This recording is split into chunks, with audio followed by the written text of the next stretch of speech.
తెలంగాణలోని big blasting news రాజకీయాలను మలుపు తిప్పే ఘటన చోటు చేసుకుంది. మాజీ మంత్రి కేటీఆర్ పై కేసు నమోదైంది. ఫార్ములా ఈ కార్ రేసులో కేటీఆర్ ను A1 గా చేర్చింది ఏసీబీ. ప్రస్తుతం ఏసీబీ ఆఫీస్ దగ్గర మా ప్రతినిధి రత్నకుమార్ లైవ్ లో సిద్ధంగా ఉన్నారు, మరిన్ని వివరాలు అందిస్తారు. రత్నకుమార్, ఏసీబీ ఆఫీస్ దగ్గర పరిస్థితి ఏంటి? ఏదైనా హడావిడి కనిపిస్తోందా? సో ప్రస్తుతం ఏసీబీ ఆఫీస్ దగ్గర కొంత పరిస్థితి శాంతియుతంగానే కనిపిస్తుంది.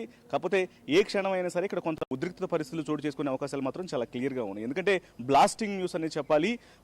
ప్రస్తుతం బీఆర్ఎస్ వర్కింగ్ ప్రెసిడెంట్ అలాగే శాసనసభ్యులుగా ఉన్నటువంటి టీఆర్ఎస్ సీనియర్ నేత కేటీఆర్ మీద ఈ కార్ రేసు అంశానికి సంబంధించి కూడా కేసు నమోదవడంతో ఈ రాష్ట్ర వ్యాప్తంగా కూడా దీనికి సంబంధించి పెద్ద చర్చ అనేది జరుగుతుంది.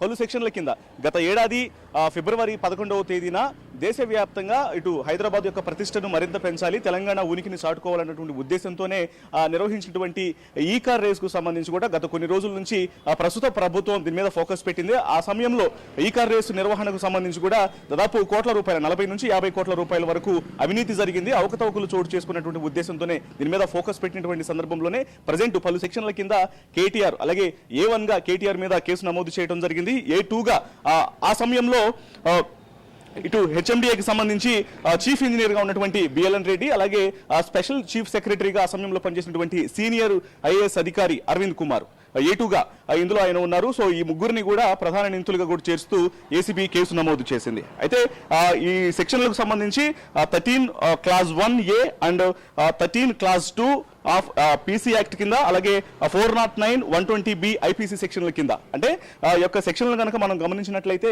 అధికారంలో ఉన్నటువంటి వ్యక్తులు అధికార దుర్వినియోగానికి పాల్పడితే ఏ సెక్షన్స్ అయితే నమోదు చేస్తారో ఆ సెక్షన్ల కింద కూడా ప్రస్తుతం ఏసీబీ కేసు నమోదు చేసింది. అయితే కొద్దిసేపటి క్రితమే మనం ఒక బ్రేకింగ్ కూడా చూడటం జరిగింది. అసెంబ్లీ జరుగుతున్నటువంటి అసెంబ్లీ సమావేశాల సమయంలోనే ఈ అంశానికి సంబంధించి కూడా బీఆర్ఎస్ వర్కింగ్ ప్రెసిడెంట్ కేటీఆర్ స్పందించారు. తాను మొదటి నుంచి కూడా తెలియజేస్తూ వస్తూనే ఉన్నాను, ఒకవేళ ఈ కార్ రేసు అంశంలో కుంభకోణం జరిగిందని ప్రస్తుత ప్రభుత్వం ఏదైతే వాదనలు వినిపిస్తుందో ఖచ్చితంగా ప్రతి పాయింట్ను కూడా నేను వివరించడానికి సిద్ధంగా ఉన్నాము. సో కాబట్టి వెంటనే దీని మీద చర్చను ఏర్పాటు చేయాలంటూ కూడా ఆయన వెల్లడించినటువంటి పరిస్థితి. సో ప్రజెంట్ మనం గమనించినట్లయితే ఖచ్చితంగా ఇటు కేటీఆర్ అరెస్టుకు సంబంధించి ప్రస్తుత ప్రభుత్వం ఆ ప్రయత్నాలను ముమ్మరం చేసినట్లుగానే ఈ కేసు నమోదైనటువంటి తీరును బట్టి తెలుస్తోంది. రత్నకుమార్, అయితే ఏసీబీ నెక్స్ట్ స్టెప్ ఏంటి, ఏం చేయబోతోంది? వాస్తవానికి ఇక తదుపరి ఇప్పుడు ప్రజెంట్ కేసు నమోదైంది కాబట్టి మరి విచారణకు పిలిచేటువంటి అవకాశాలు ఉంటాయి. ఇటు విచారణకు పిలిచిన తర్వాత ఆయన మరి ముందు నోటీసులు ఇవ్వాల్సి ఉంటుంది, నోటీసులకు స్పందించాల్సినటువంటి అవసరం ఉంటుంది. తర్వాత విచారణకు పిలిచే అవకాశాలు ఉంటాయి. విచారణకు సంబంధించి ఒకవేళ ఇందులో కేటీఆర్ యొక్క రెస్పాన్స్ కావచ్చు, ఆయన విచారణలో పాల్గొన్నటువంటి విధానానికి సంబంధించి కావచ్చు, ఏసీబీ సంతృప్తి చెందితే ఆ తర్వాత అరెస్ట్ నుంచి తప్పించుకునేటువంటి అవకాశాలు ఉంటాయి. కాకపోతే మొదటి నుంచి కూడా ఈ అంశానికి సంబంధించి మరి ఏసీబీ ఆయన నోటీసులు ఇచ్చి విచారించి వదిలేస్తుందా లేకపోతే ఖచ్చితంగా అరెస్టు చేస్తారా అనేది వేచి చూడాల్సినటువంటి అవసరం అయితే కనిపిస్తుంది. ప్రజెంట్ మాత్రం కేసు నమోదు చేయడం జరిగింది కాబట్టి నెక్స్ట్ నోటీసులు ఇచ్చి నోటీసులు ఇవ్వడం ఉంటుంది, విచారణకు పిలిపించి విచారించినటువంటి పరిస్థితులు ఉంటాయి. ఆ తర్వాత మరి అరెస్టులు కొనసాగిస్తారా లేకపోతే కేవలం ఆ యొక్క నోటీసులు ఇచ్చి విచారించి వదిలేస్తారనేది కూడా ప్రస్తుతం సస్పెన్స్ గా మారింది. అయితే ప్రస్తుతం ఈ యొక్క అంశానికి సంబంధించి ఈ కార్ రేసులో దాదాపు 40 నుంచి 50 కోట్ల రూపాయల వరకు అవినీతి జరిగిందంటూ కూడా ప్రస్తుతం ప్రభుత్వం భావిస్తున్నటువంటి తీరు, ఏవైతే డాక్యుమెంట్స్ అనేవి యొక్క అవకతవకలు జరిగినటువంటి తీరుకు సంబంధించి సిఎస్ నుంచి అలాగే గవర్నర్ అనుమతి కోరుతూ ఆ తర్వాత డాక్యుమెంట్స్ అన్ని కూడా ఏసీబీకి వాళ్ళు చూపించినటువంటి ప్రూఫ్స్ ఏవైతే ఫైల్స్ ఉన్నాయో వాటన్నిటికి సంబంధించి కూడా మరి మొత్తం విచారించిన తర్వాత ఖచ్చితంగా అరెస్టు చేస్తారు అనేటువంటి వాదనలే ప్రజెంట్ కనిపిస్తున్నాయి. తదుపరి నోటీస్ ఇచ్చి విచారిస్తారా లేకపోతే డైరెక్ట్ గా అరెస్ట్ చేస్తారనేది కూడా వేచి చూడాల్సిన అవసరం అయితే కనిపిస్తుంటుంది. రత్నకుమార్, అయితే ఈ కేసులో ఇటు లీగల్ సిస్టమ్ కావచ్చు లేదంటే ఇన్వెస్టిగేషన్ జరిగేటువంటి తీరు, వీటన్నిటిపైన ప్రజలు వాళ్ళ పర్సెప్షన్ ఎలా ఉంటుందంటారు? వాళ్ళు ఏ రకంగా దీన్ని తీసుకుంటారు? ఇది పూర్తిగా రాజకీయాలతో కూడినటువంటి వ్యవహారంగానే ప్రజలు భావించినటువంటి అవకాశాలు చాలా ఖచ్చితంగా కనిపిస్తుంటాయి. ఎందుకంటే మనం గతంలో చూసాము, ఎప్పుడైతే బీఆర్ఎస్ అధికారంలో ఉన్నప్పుడు కావచ్చు లేకపోతే గతంలో కూడా ఇటు కాంగ్రెస్ పార్టీ ప్రభుత్వంలో కాంగ్రెస్ ప్రభుత్వంలో ఇటు సీఎం రేవంత్ రెడ్డి దగ్గర నుంచి కీలక పదవుల్లో ఉన్నటువంటి అనేక మంది వ్యక్తులు కూడా అరెస్టులకు గురి కావడం జరిగింది. ఆ తర్వాత వాళ్ళు జైలుకు వెళ్ళి వచ్చినటువంటి పరిస్థితులు, తర్వాత ఎలక్షన్స్ లో కూడా వాళ్ళు గెలిచి ప్రజెంట్ ప్రభుత్వాలు కూడా ఏర్పాటు చేసినటువంటి సందర్భాలు కూడా ఉన్నాయి. కాబట్టి సో దీన్ని పూర్తిగా ఇటు ప్రజలు ఖచ్చితంగా రాజకీయమైనటువంటి కక్షపూరితంగా వ్యవహారమే అని, ఇది రాజకీయాలను ఉద్దేశించే, ఇది రాజకీయ పరమైనటువంటి ఉద్దేశాలను మాత్రమే అనుకునేటువంటి అవకాశాలు అయితే మాత్రం చాలా స్పష్టంగా కనిపిస్తుంది. ఎందుకంటే గత కొద్ది రోజుల నుంచి కూడా అసెంబ్లీలో కావచ్చు, లేకపోతే బయట ఇటు ప్రభుత్వానికి సంబంధించిన కొంతమంది పెద్దలు సమావేశాలను ఏర్పాటు చేసినప్పుడు కూడా చాలా క్లియర్ గా తెలియజేయడం జరిగింది. ఇండైరెక్ట్ గా త్వరలోనే ఒక బిగ్ బ్లాస్టింగ్ అనేది జరగబోతుంది. ఖచ్చితంగా గత ప్రభుత్వానికి సంబంధించినటువంటి ఎవరైతే బీఆర్ఎస్ పెద్దలు ఉన్నారో ఆ సమయంలో చాలా కీలక బాధ్యతల్లో ఉన్నటువంటి వారందరూ కూడా అరెస్ట్ కాబోతున్నారు అనేటువంటి హింట్స్ కూడా గత కొంతకాలం నుంచి కూడా ప్రస్తుతం కాంగ్రెస్ నాయకులు కావచ్చు, అలాగే ప్రభుత్వ పెద్దలకు సంబంధించి కూడా కొంతమంది అధికారుల నుంచి కూడా ఈ యొక్క లీకులు అనేవి కంటిన్యూ అవుతూనే ఉన్నాయి. సో ఇక దానిని బట్టి ఇప్పుడు కేసులు వాళ్ళు చెప్పిన మాటల ప్రకారమే ఇప్పుడు ప్రజెంట్ కేటీఆర్ మీద కేసు నమోదవడానికి సంబంధించి ఆయన ముఖ్యంగా ఈ కేసులో ఆ సమయంలో ఐటీ మినిస్టర్ గా ఉన్నటువంటి కేటీఆర్ యొక్క ఈ రేసును చాలా ప్రతిష్టాత్మకంగా తీసుకొని ఆయన కీ రోల్ ప్లే చేయడం జరిగింది. ఆ తర్వాత స్పెషల్ చీఫ్ సెక్రటరీగా ఉన్నటువంటి ఇటు అరవింద్ కుమార్ నేతృత్వంలో జరిగింది. అలాగే హెచ్ఎండిఏ ఎవరైతే చీఫ్ ఇంజనీర్ ఉన్నారో బిఎల్ఎన్ రెడ్డి, ఆయన కూడా దీని మొత్తాన్ని కూడా డైరెక్ట్ చేశారు. సో ఈ ముగ్గురు వ్యక్తుల్ని ఇప్పుడు ప్రజెంట్ A1, A2, A3లుగా చేర్చారు. కాబట్టి ఖచ్చితంగా బీఆర్ఎస్ ప్రభుత్వాన్ని టార్గెటెడ్ గానే ఈ యొక్క అరెస్ట్ ఈ యొక్క కేసులు నమోదయ్యాయినటువంటి విషయానికి సంబంధించి కూడా ప్రజల నుంచి దీని మీద భిన్నాభిప్రాయాలు వ్యక్తమైనటువంటి అవకాశాలు అయితే మాత్రం చాలా స్పష్టంగా కనిపిస్తున్నాయి. రత్నకుమార్, రానున్న రోజుల్లో స్థానిక సంస్థలు ముందున్నాయి. మరి ఈ స్థానిక సంస్థల్లో ఇప్పుడు జరుగుతున్నటువంటి పరిణామాల ప్రభావం ఏ మేరకు ఉండొచ్చు అంటారు? ఖచ్చితంగా ఈ యొక్క ప్రభావం అయితే లేదంటే పాజిటివ్, నెగిటివ్ రెండు రకాల ఏదో ఒక అభిప్రాయం అయితే చాలా ఖచ్చితంగా కనిపిస్తూ ఉంటుంది. ఎందుకంటే ఈ యొక్క వేళ అరెస్ట్ కేసు నమోదైనప్పటికీ కూడా దీంట్లో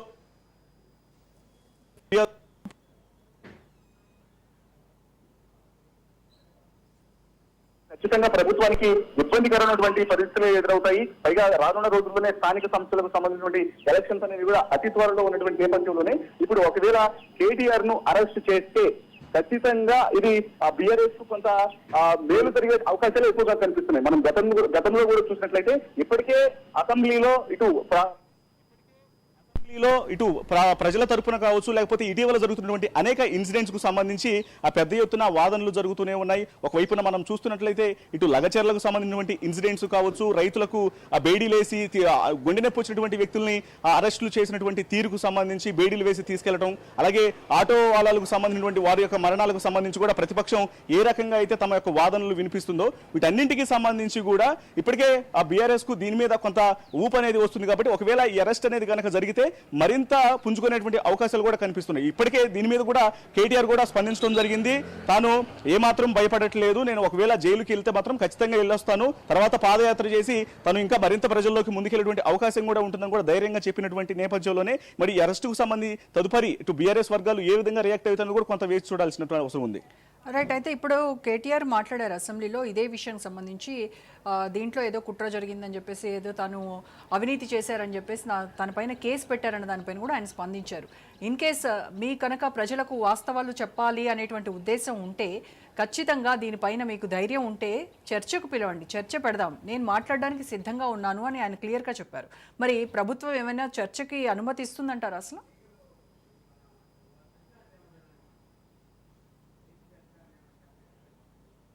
ప్రభుత్వం లేవనెత్తినటువంటి వెంటనే కూడా దీని మీద కేటీఆర్ రియాక్ట్ అవడం జరిగింది. ఆ తర్వాత బీఆర్ఎస్ పార్టీకి సంబంధించినటువంటి కీలకమైనటువంటి వ్యక్తులు కూడా రియాక్ట్ అయ్యి ఇది దేశంలోనే ప్రతిష్టాత్మకంగా హైదరాబాద్ యొక్క తెలంగాణ యొక్క కీర్తి ప్రతిష్టలను పెంచడం కోసం, తమ ఉనికిని చాటుకోవడం కోసం ఇంత పెద్ద ఎత్తున కూడా దేశంలో ఎప్పుడు లేనటువంటి ఒక పెద్ద ఈవెంట్ ను ఈ కార్ రేస్ అనే దాన్ని కూడా ఏర్పాటు చేశాము. దానికి సంబంధించి కూడా ప్రతి ఒక్కళ్ళు కూడా మెచ్చుకోవడం జరిగింది. అటువంటి అంశానికి సంబంధించి ఇప్పుడు ఇందులో అవకతవకలు జరిగాయి, కుంభకోణం జరిగింది అన్నటువంటి ఉద్దేశాన్ని ప్రభుత్వం లేవనెత్తుతుంది. కాబట్టి మీకు అటువంటి అనుమానాలు ఏమన్నా ఉంటే ఖచ్చితంగా దీని మీద చర్చ అనేది పెట్టండి. చర్చ పెట్టినటువంటి నేపథ్యంలో దీని మీద పాయింట్ టు పాయింట్ అసలు ఏం జరిగింది, ఏ రకంగా కండక్ట్ చేశాము, ఎవరికి ఇందులో అమౌంట్ అనేది ఎంత చెల్లించడం జరిగింది, ఎవరెవరు ఇన్వాల్వ్ అయి ఉన్నారు, ఏ రకంగా కంపెనీలకు అమౌంట్ అనేది ఖర్చు చేయడం జరిగింది అనేటువంటి విషయాలకు సంబంధించి కూడా ప్రతి ఒక్క విషయాన్ని కూడా కూడా తాము ఈ చర్చల ద్వారా చర్చ కనుక పెడితే ఖచ్చితంగా తాము వివరిస్తాము అనేటువంటి విషయాలను కూడా కేటీఆర్ చెప్పినటువంటి పరిస్థితి ఉంది. కానీ ఇప్పటి వరకు ఒకవైపున ప్రభుత్వం మాత్రం తాము తీసుకున్నటువంటి నిర్ణయం ఏదైతే ఉందో అవినీతి జరిగింది అనేటువంటి ఉద్దేశాలన్నింటినీ కూడా తెలియజేస్తూ ముందుగా ఒక ఫైల్ను తయారు చేశారు. ఆ ఫైల్ను తయారు చేసి ఇమ్మీడియట్ గా సో కేటీఆర్ కొంత పెద్ద స్థాయిలో ఉన్నటువంటి వ్యక్తి కాబట్టి, బీఆర్ఎస్ కు సంబంధించినటువంటి ప్రధానమైనటువంటి వ్యక్తి కాబట్టి ఇమ్మీడియట్ గా దాని మీద మూవ్ అయితే ఇబ్బందికరమైనటువంటి పరిస్థితులు ఎదురవుతాయన్నటువంటి ఉద్దేశంతో యాజ్ పర్ లీగల్ ప్రొసీజర్స్ ను అనుసరించి ఇమ్మీడియట్ గా గవర్నర్ అనుమతి తీసుకుని వచ్చారు. గవర్నర్ అనుమతి తీసుకొని రావడం, గవర్నర్ నుంచి అనుమతి వచ్చిన తర్వాత ఆ తర్వాత ఫైల్ ను కేసుకు సంబంధించినటువంటి ఫైల్ మొత్తాన్ని కూడా ఏసీబీకి పంపించడం జరిగింది. సో బ్యాక్గ్రౌండ్ లో ఈ వర్క్ అంతా చేస్తూనే ఉన్నారు. కానీ బీఆర్ఎస్ పార్టీ మాత్రం ఖచ్చితంగా నాయకులు కావచ్చు, కేటీఆర్ కావచ్చు, ఇతర నాయకులందరూ కూడా చాలా క్లియర్ గా పట్టుబడుతూనే ఉన్నారు. దీని మీద చర్చ పడితే ప్రతి ఒక్క అంశాన్ని కూడా మేము తెలియజేస్తాము అని చెప్పినప్పటికీ కూడా ఇప్పటి వరకు కాంగ్రెస్ ప్రభుత్వం మరి దీని మీద చర్చ అనేది లేదు. అసెంబ్లీలో కూడా పట్టుబడుతూ ఉన్నప్పటికీ కూడా ఈ చర్చ అనే విషయాన్ని దాటవేస్తూ మరోవైపున అరెస్టుకు రంగం సిద్ధం చేస్తున్నారు అనేది చూస్తున్నప్పుడు మాత్రం ఇది ఖచ్చితంగా రాజకీయ పరమైనటువంటి కుట్ర, లేకపోతే రాజకీయపరమైనటువంటి ఉద్దేశంతోనే ఈ యొక్క కేసు అనేది నమోదు చేసి కేటీఆర్ ను జైల్లో వేయాలి అనేటువంటి ఆలోచన చేస్తున్నారు అన్నట్లుగానే మనకు కొంత సమాచారం అయితే అందుతోంది. రత్నకుమార్, అయితే ఇలాంటి తాటాకు చప్పులకు భయపడేదేమి లేదు, A1గా పెట్టినప్పటికి కూడాను తామేమీ చలించట్లేదు, ఈ కేసు నిలబడదు అని చాలా కాన్ఫిడెంట్గా ఉన్నారు బీఆర్ఎస్ నేతలు. అయితే ఏసీబీ అధికారులు కావచ్చు, న్యాయవాదులు కావచ్చు, ఏం చెప్తున్నారు దీనిపైన? ఎస్, ఖచ్చితంగా. ఎందుకంటే ఇప్పుడు ప్రభుత్వం నుంచి వచ్చినటువంటి ఆ ఫిర్యాదు కాబట్టి దీని మీద ఏసీబీ కూడా ఖచ్చితంగా దాని మీద ఆ కేసు నమోదు చేసి ఇందులో ఎవరెవరినైతే ఇన్వాల్వ్ చేసిందో ఇప్పుడు A1గా ఉన్నటువంటి కేటీఆర్, A2గా ఉన్నటువంటి మాజీ ఐఏఎస్ అధికారి, సీనియర్ ఐఏఎస్ అధికారి అయినటువంటి మాజీ చీఫ్ సెక్రటరీగా, స్పెషల్ చీఫ్ సెక్రటరీగా ఉన్నటువంటి అరవింద్ కుమార్, అలాగే చీఫ్ ఇంజనీర్గా హెచ్ఎండిఏలో పనిచేసినటువంటి గతంలో బిఎల్ఎన్ రెడ్డి, ఈ ముగ్గురిని కూడా ప్రధాన నిందితులుగా ఇందులో చేర్చారు. కాబట్టి A1, A2, A3లుగా అయితే చేర్చినప్పటికీ కూడా దీనికి సంబంధించి ఇప్పుడు మీరు చెప్పినట్లుగానే ఏదైతే తాటాకు చప్పుళ్లకు భయపడేది లేదు అనేటువంటి కాన్ఫిడెన్స్ ను కేటీఆర్ వ్యక్తం చేశారో దాని మీదనే ప్రజెంట్ ఆ కేసు నమోదైనప్పటికీ కూడా ఏమాత్రం అసెంబ్లీలో కావచ్చు, లేకపోతే బీఆర్ఎస్ పార్టీకి సంబంధించినటువంటి వ్యక్తులు కావచ్చు దీని మీద పెద్దగా దీన్ని సీరియస్ గా తీసుకోవడం కావచ్చు, లేకపోతే దీనికి భయపడటం కావచ్చు, అలాంటిది కూడా ఏమీ కనిపించట్లేదనే చెప్పాలి. ఎందుకంటే ఒకవేళ తాము అవినీతికి పాల్పడ్డాము అనేది ఖచ్చితంగా ఇటు భావించినట్లయితే దీని మీద చర్చ పెట్టండి. చర్చ పెట్టినప్పుడు చర్చకు తాము సిద్ధంగా ఉన్నాము, అది ప్రజల మధ్యలోనే ఉండాలి కాబట్టి అసెంబ్లీలోనే దీని మీద చర్చ అనేది జరిగితే అసలు ఏం జరిగిందనేది కూడా తాము వివరించడానికి సిద్ధంగా ఉన్నటువంటి ఒక నమ్మకాన్ని వ్యక్తపరుస్తున్నప్పుడు మరి ఇలాంటి ఈ రకంగా కేసులు నమోదు చేసి మరి ఏం చేస్తారు అనేది కూడా కొంత వేచి చూడాల్సినటువంటి అవసరం అయితే ఉంటుంది. ఒకవేళ దాని ప్రూఫ్ కాకపోతే మాత్రం ఇది ప్రభుత్వానికి కొంత మచ్చగానే మిగిలే అవకాశాలు అయితే కనిపిస్తున్నాయి. Right, thank you Ratnakumar. ముఖ్యమైన ప్రజలకు వాస్తవాలు తెలవాలన్న విషయంలో వారికి